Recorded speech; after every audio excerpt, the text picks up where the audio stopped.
మీ business ఏదైనా మీ ఊర్లో promotion చేయాలంటే అది సుమన్ టీవీతోనే సాధ్యం. ఇప్పుడే సంప్రదించండి. భారీ వరదలతో విజయవాడ కన్నీటి సంద్రమైంది. అంతులేని విషాదాన్ని మిగిల్చింది.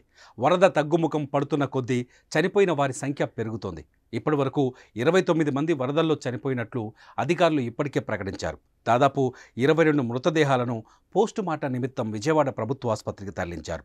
దీంతో ప్రభుత్వ ఆసుపత్రి దగ్గర విషాద ఛాయలు అలముకున్నాయి. విజయవాడలో వరదలు మనుషులనే కాదు మూగజీవాలను సైతం ఏడిపించాయి. మనకి ఆకలైతే ఆకలి వేస్తుందని చెప్పుకుంటాం, మరి మూగజీవాల పరిస్థితి తలుచుకుంటేనే బాధగా కనిపిస్తుంది. భారీ వరదలకు అనేక మూగజీవాలు కొట్టుకుపోయాయి. మరికొన్ని ఆకలి బాధతో నీరసించాయి. అలాంటి ఆకలి బాధతో అలమటిస్తున్న మూగజీవుల కడుపు నింపుతున్నాడు వాకచర్ల శ్రీకాంత్. వరదల్లో బాధితులకు సాయం చేసేందుకు విద్యుత్ సౌదాలో అనేక మంది పాల్గొన్నారు. వరద బాధితులను సురక్షిత ప్రాంతాలకు తరలించేందుకు ఎంతగానో శ్రమించారు. అయితే ఇప్పుడు వారికి ఆకలితో ఉన్న ఓ కుక్క కనిపించింది. అది అప్పటికే ఆకలితో బాధపడుతూ నీరసించిపోయింది. దీంతో పాలు పోసి దాని ఆకలి తీర్చాడు శ్రీకాంత్. పాలను తన చేతిలో పోసుకొని దానికి తాగిస్తున్న దృశ్యాలు ఇప్పుడు సోషల్ మీడియాలో వైరల్గా మారాయి. దీంతో అతని పట్ల ప్రశంసలు కురిపిస్తున్నారు నెటిజన్లు.